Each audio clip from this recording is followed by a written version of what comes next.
Good morning, everyone, for today's distinguished webinar series in AI and cybersecurity. Today's speaker is Dr. Niusen Chen, Assistant Professor, Department of Computer Science and Computer Engineering at the University of Wisconsin-La Crosse.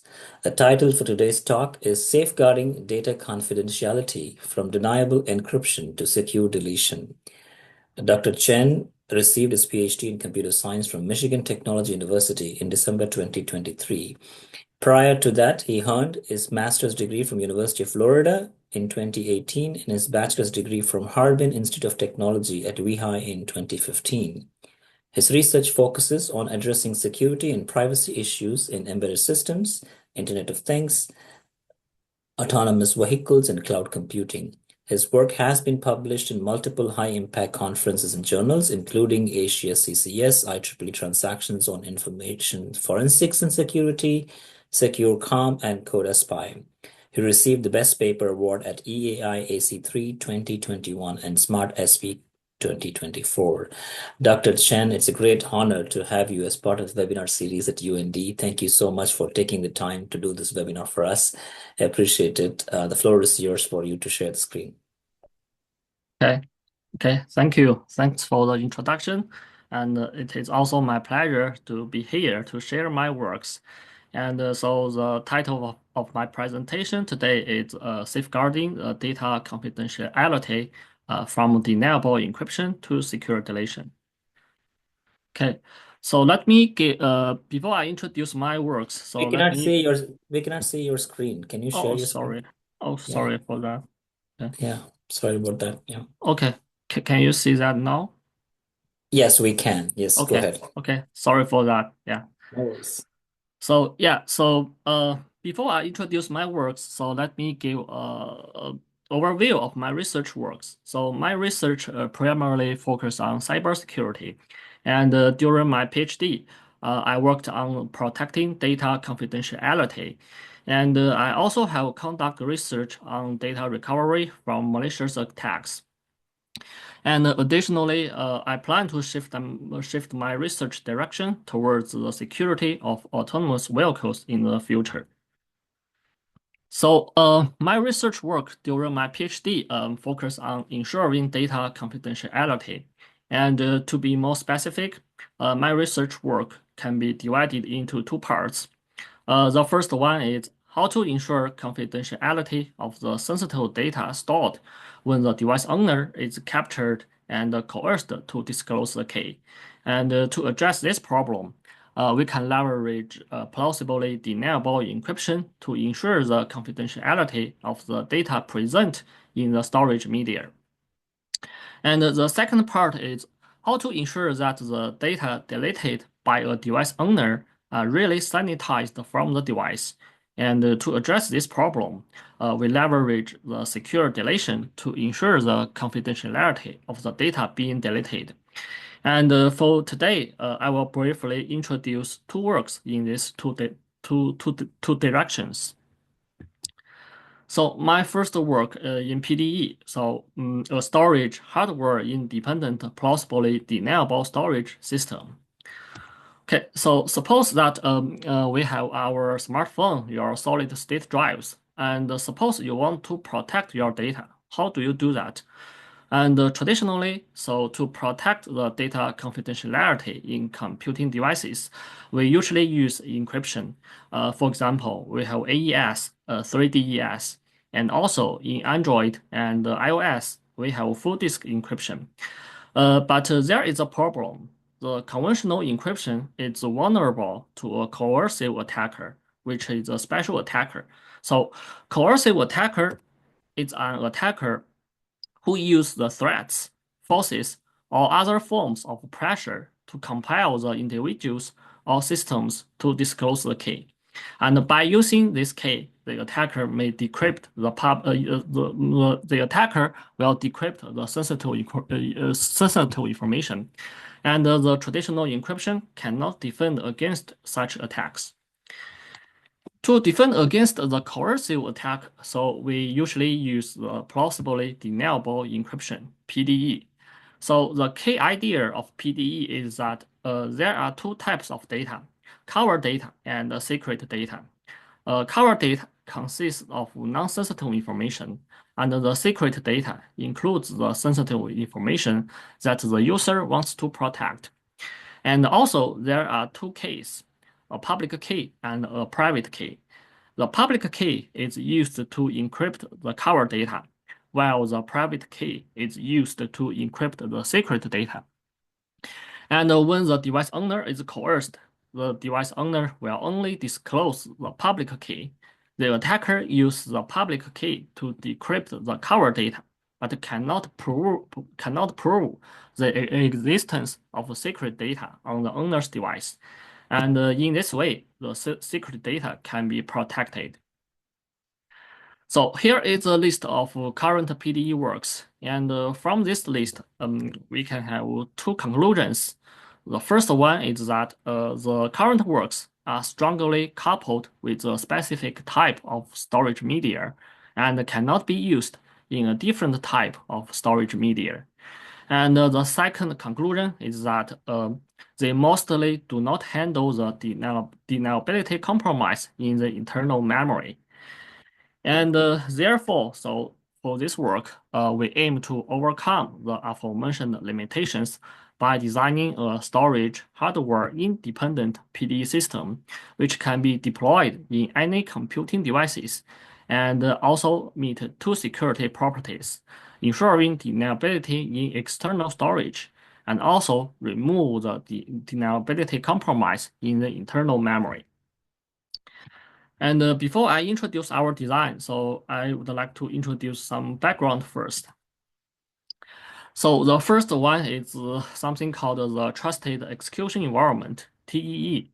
So a trusted execution environment is a secure area within a computing device designed to protect sensitive data and operations.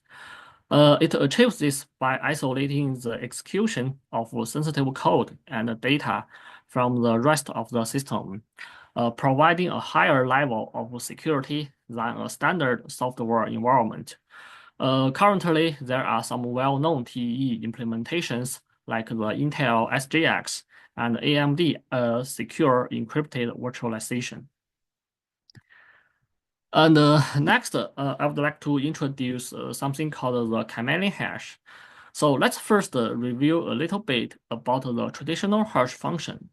A traditional hash function is usually used to ensure the data integrity, and it takes a string of any length as input and produce a fixed length hash value.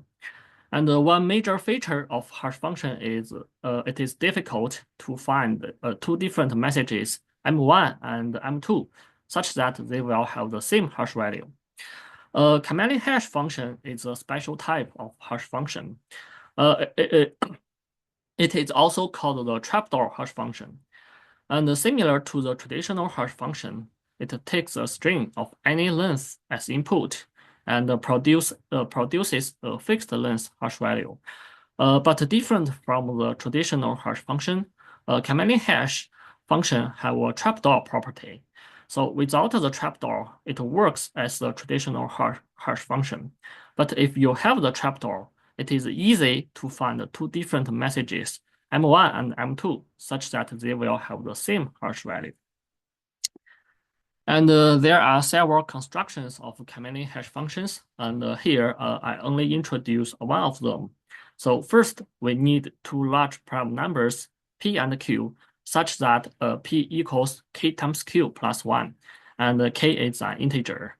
So let J be an element of Q, let J be an element of order Q in Z star P, and Z star P means the integers that are not greater than P.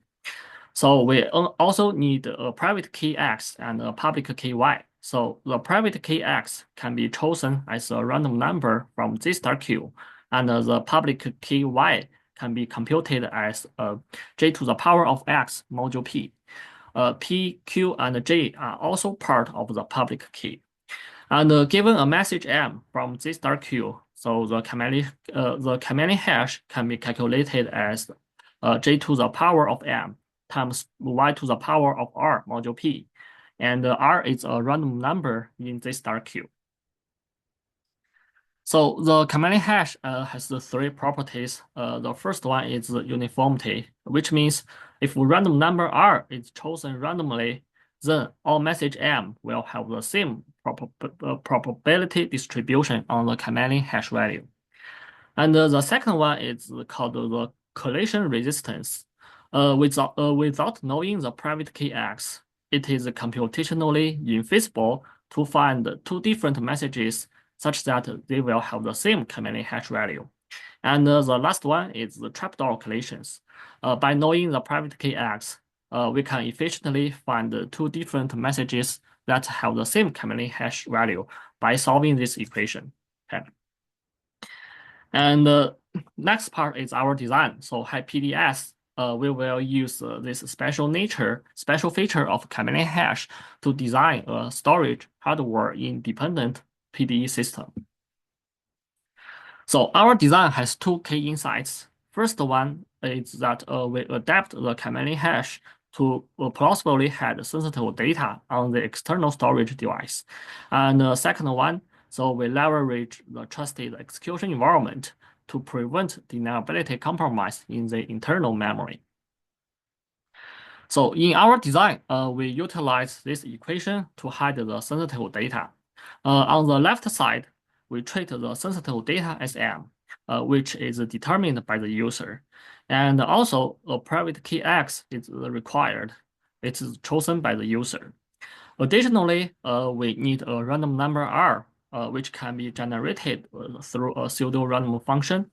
So on the right side, we need data M prime to work as a cover data. This is also determined by the user. And after we have these values, the random number R prime can be calculated by solving this equation.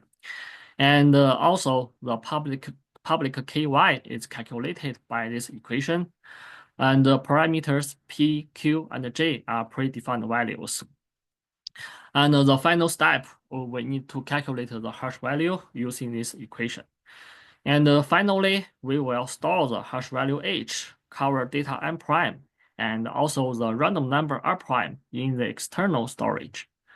So when the device owner is coerced, the user will only disclose the public key Y, and the attacker uses the public key to verify that H is the hash value of the cover data, but the attacker cannot notice anything abnormal on the storage, and in this way, the sensitive data can be protected. And also, if the user wants to retrieve the secret data, the user needs the private key X, and the user also needs to solving this equation to retrieve the secret data M. Yeah, that's our first design key insight. And the second key insight is to use the TEE to prevent deniability compromises in the memory. So note that after finishing reading and writing the sensitive data, the TEE should be completely destroyed so that the attacker cannot have access to a TEE that runs for processing sensitive data before. And also, the sensitive data and the private key should not be present in the untrusted memory. Therefore, they are recommended to be input from or output to the secure I/O device. And this is the whole structure of our design. And so some details of our design. So to hide the secret data, we have an algorithm called the encode. And correspondingly, to retrieve the secret data, we have a decode process. Okay. And for this work, we also have one optimization about the calculating the random number R prime. So yeah, during the encode process, we have to calculate the random number R prime. And to calculate the R prime, a straightforward algorithm is the brute force approach. However, this brute force searching has a computational complexity of OQ, which is very expensive, as Q may be large prime numbers. So to address this problem, we apply a series of transformation to the original equation, and this is the final form. So if we compile the final form, with the original equation. So we will find that the red part, the red circle, is one solution of the original equation.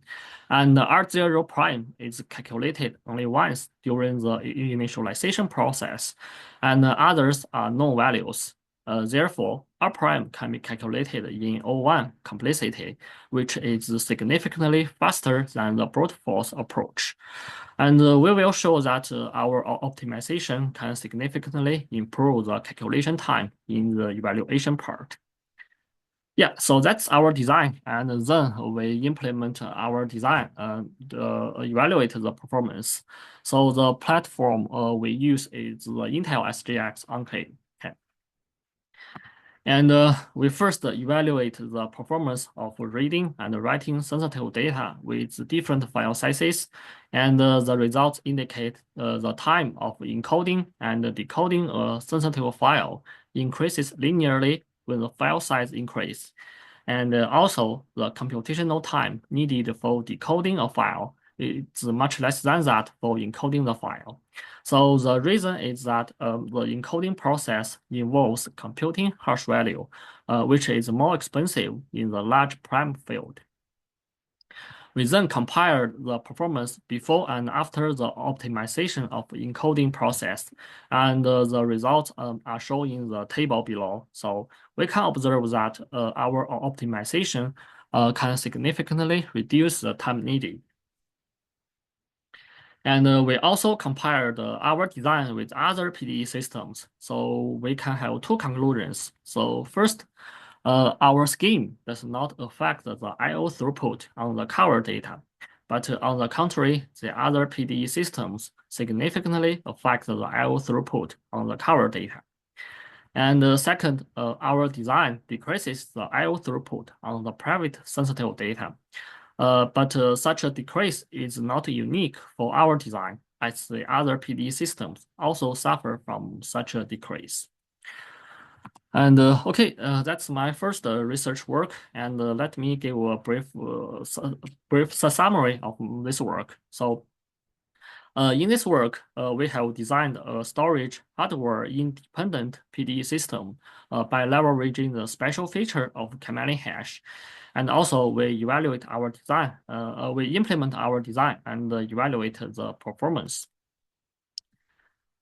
And I also have some other works on this topic, and here is the publication list. Okay, that's my first research work during my PhD. And next, I will introduce my second work, how to ensure the confidentiality of the data being deleted. So secure deletion on flash storage by handling data remnants. And this work is published in AsiaCCS 2022. So several retention regulations require timely and irrecoverable disposal of data. And to satisfy this requirement, secure deletion is often applied in the modern computer systems. And currently, flash memory is widely used. For example, flash memory is used in smartphones, tablets, and also in solid-state drives. And an important problem in secure deletion is to securely delete data in flash storage media. This is because flash memory has some special features compared to the hard drive disk. And next, I will briefly introduce a little bit about flash memory. So compared to the traditional hard drives, flash memory has some special features. So a flash memory device consists of many blocks, and each block consists of many pages. So as you can see in this picture, and the first feature of flash memory is the unit of read and write operation is a page, but the unit of erase operation is a block. And the second feature of flash memory is erase before write, which means if you want to write some data to a page, you have to erase the whole block first. And due to these two special features, the update operation in flash devices is not friendly. Therefore, in flash memory, we use something called the out-of-place updates. And the next feature in flash memory is that flash memory has a limited number of program or erase cycles. We call it PE cycles. This means that each flash block can only be programmed or erased for a limited number of times. Therefore, we should try to distribute the PE cycles evenly across the entire flash. And the next feature in flash memory is every page in flash memory has an area called the out-of-band area, OOB area. So it is located at the end of the flash and often used to store some data, such as the ECC code. And also, depending on the number of bits each memory cell can store, flash memory includes a single level. Flash memory includes the SLC flash memory and also the MLC flash memory. Okay, that's a simple introduction of flash memory device. And also, there are some special functions in flash devices. The first one is called the garbage collection. So during the use of flash devices, the blocks may contain some invalid pages. And the garbage collection will reclaim those blocks by copying out the valid pages. And the reclaimed blocks will be put to the free block pool to be reused in the future. And the second function is called the wheel leveling. And the purpose of the wheel leveling is to distribute the writes or erasures evenly across the whole flash. And the last one is called the bad block management. So a flash block may turn bad over time and cannot reliably store data. Bad block management typically introduce a bad block table to keep track of bad blocks. And once a block turns bad, it will be added to the bad block table and will no longer be used. So the last thing about flash memory is how to use flash memory. How to use a flash memory device. So currently, there are two ways to use flash memory. The first one is to embed a new layer between the file system and the flash memory, and this layer is called the flash translation layer. The purpose of this layer contains address translation, garbage collection, wheel leveling, so on and so forth. And the other method is to design a flash-specific file system. Currently, we already have some flash-specific file systems like YAFS and UBIFS. But compared to designing a flash-specific file system, using FTL is more popular. Some products, such as solid-state drives and USB drive, all of them use FTL to manage the flash. And my work will also mainly focus on the flash translation layer. And because the flash memory devices are very popular, and there are already several secure deletion schemes designed for flash memory. But current secure deletion schemes are not enough for flash memory devices. This is because the current schemes only focus on the deleted data themselves, but special functions such as garbage collection and wheel leveling, they may cause various duplicate data in flash memory, and the secure deletion guarantee may be compromised if the attacker can have access to those duplicates. Therefore, in this work, we aim to design a secure deletion scheme which can efficiently remove both data and the corresponding duplicates across the entire flash memory. So first, we justify the existence of duplicate data in the flash storage media theoretically. So as I introduced before, there are some special functions in flash memory device, like garbage collection, wheel leveling, and bad block management. And all of them have copy operations, which will create the duplicate data. And due to the performance consideration, such duplicates are not deleted immediately and will be temporarily preserved in flash memory for some time. And such duplicates may be utilized by the attacker to recover the sensitive data. And we then justify the existence of duplicate data experimentally. So we have 3 trace sites from the real world, and we run them separately. So the results justify the existence of duplicate data, and therefore, so only securely remove data is not enough. The corresponding duplicates should also be taken into the consideration. And yeah, to address this problem, we propose our design, red flash. Okay, so. And to address this problem, our proposed solution is when a secure deletion request is issued, we first delete the targeted data node, and then locate and delete any duplicates across flash memory associated with this data node. But here we need to answer one question. So how to efficiently track all duplicates? And our solution here is that we propose to chain each data node and its associated duplicates together in flash memory. We create a duplicate chain. So we provide an example of a duplicate chain here. So in this picture, upon garbage collection, so a valid data node stored in page 10 is copied to a new page 17 of a new block. And now page 17 stores the current data node, and page 10 stores a duplicate data.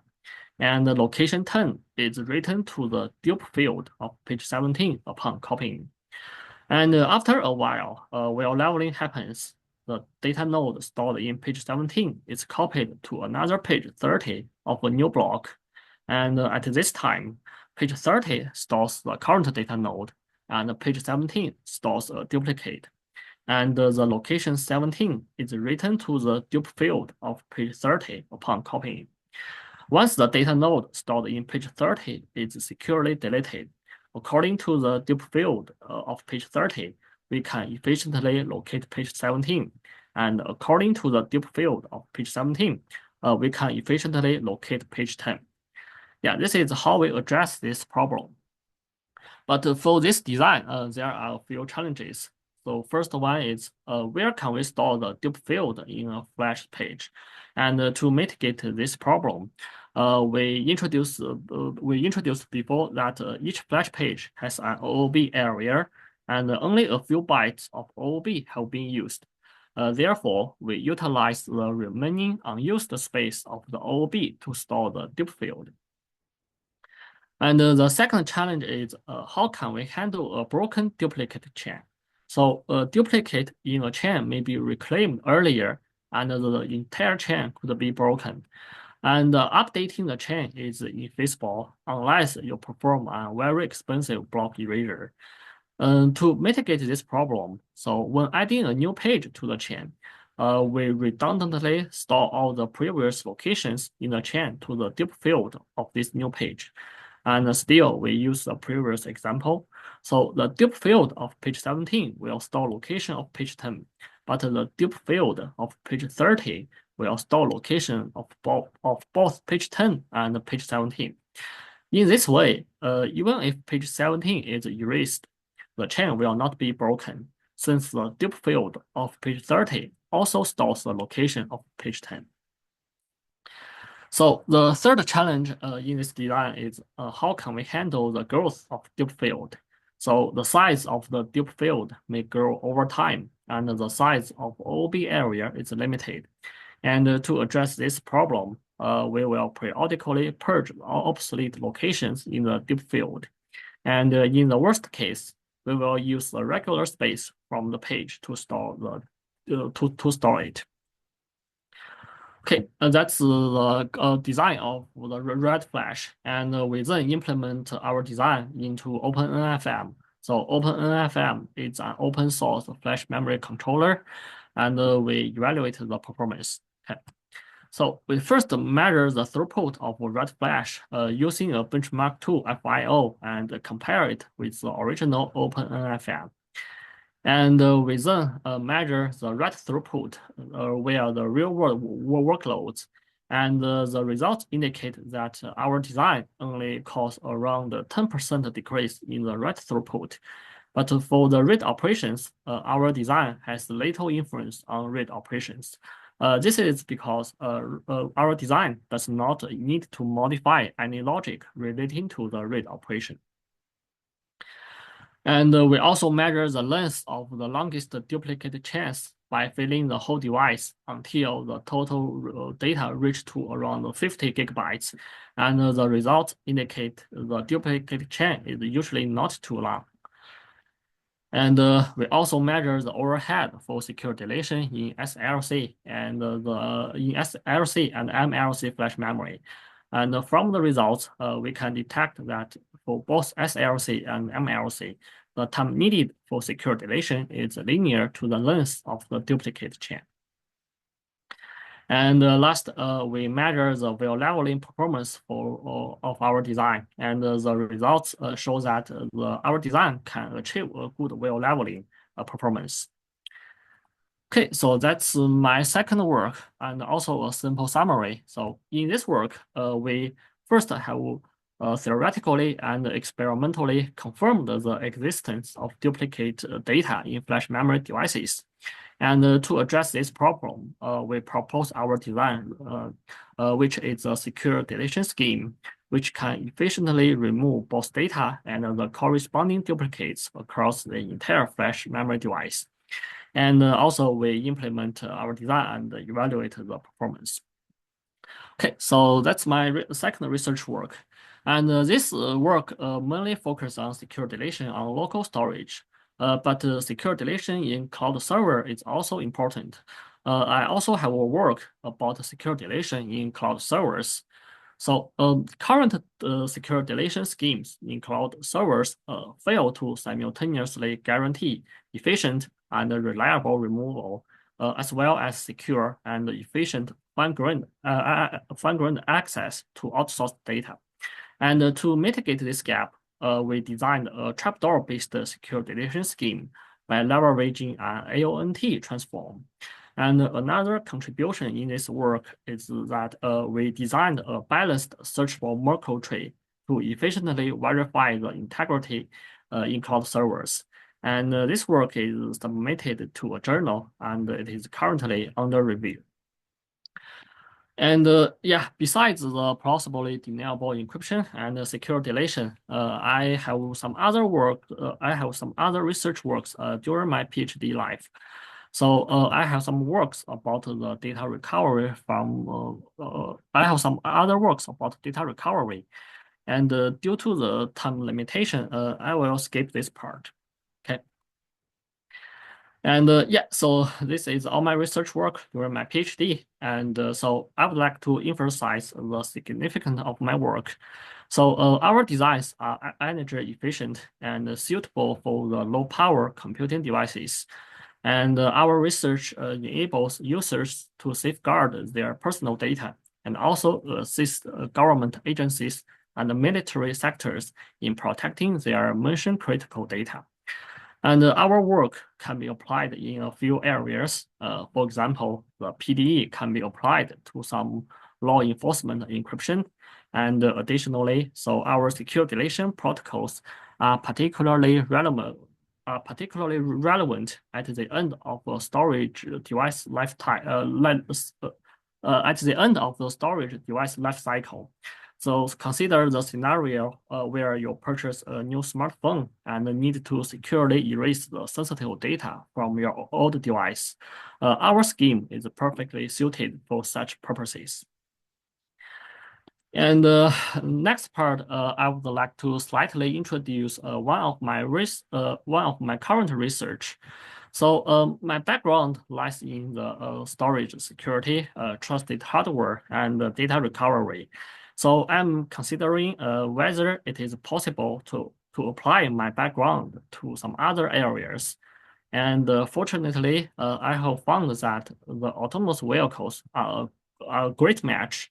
So we know that the core component in autonomous vehicles is a computer, which can be simply divided into two parts, the software and the hardware. So the software includes like the vehicle applications, middleware, real-time OS, and also the firmware in the electronic control units. And the hardware includes like the CPU, memory, storage, and also the ECUs, and also TEE, trusted execution environment. And since the autonomous vehicles are connected to the network, so there is a possibility that both the software and hardware can be compromised. Therefore, I can leverage my knowledge to ensure a more secure driving environment. So one of my current project is ensuring the software stack integrity of software-defined vehicle.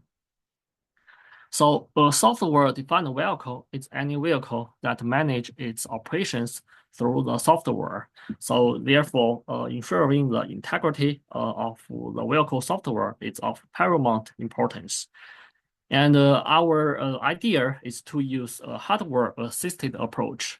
And more specifically, we will use the trusted execution environment and the flash memory.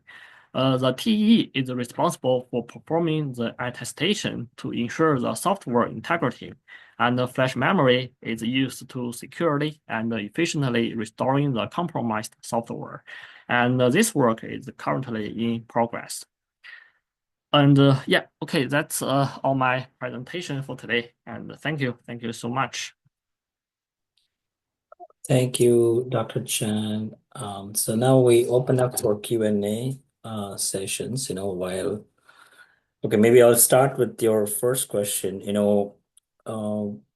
Could you briefly talk about the characteristics of secure deletion in local server versus on the cloud? How do you see, what challenges that are common, what challenges that are unique when comparing these two platforms, right? When we talk about cloud, you have multi-tenancy problem, you have data fragmentation, so I was just curious to see, do you have any thoughts to elaborate more on the uniqueness as well as on challenges on both sides? Okay, so yeah, thanks for the question. So for the cloud servers, I think the most challenging thing is because for the cloud servers, the data owner will lose the control of the data because the data is outsourced to the cloud servers. So, and how does the device owner ensure that your data are deleted? Okay, for example, you trigger a secure deletion request. How do you ensure that your data are really sanitized or removed from the cloud servers? I think that's a challenge in the cloud servers.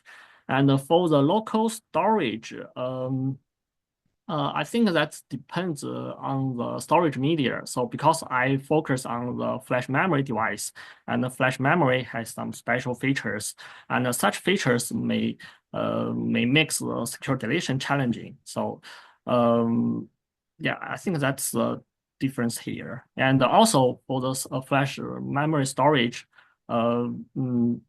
I remember there are some works they focus on the more low-level concept, more level components. For example, after you erase your data, the attacker may you erase your data, the attacker may retrieve some secret information based on the voltage level. Yeah, that's a challenging part, I think, in local storage and the cloud servers. Great, thank you. On your second part of the thing, you talked about something over 2% on wear leveling impact. Could you could you discuss more about it to see what is the impact of water leveling on secure deletion? The wear leveling on secure deletion. And did you do any multiple overrides? Or they did. Did you do any overrides thing there, or overwriting has failed in this case as well on SSD? Okay, so the well leveling, so it's more related to the life cycle of the flash. It's more related to the life cycle of your flash devices. So here, we measure the well leveling performance. We just want to ensure that our design does not have a big significant effect on the life cycle of the flash device.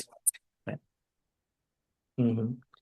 Okay. What are the open-ended challenges? We have a lot of students who are listening, and how are you seeing any emerging technologies for your domain? And you mentioned briefly about autonomous vehicles, and could you shed some light for students who are listening to see what are those problems that you would prefer that you advise them?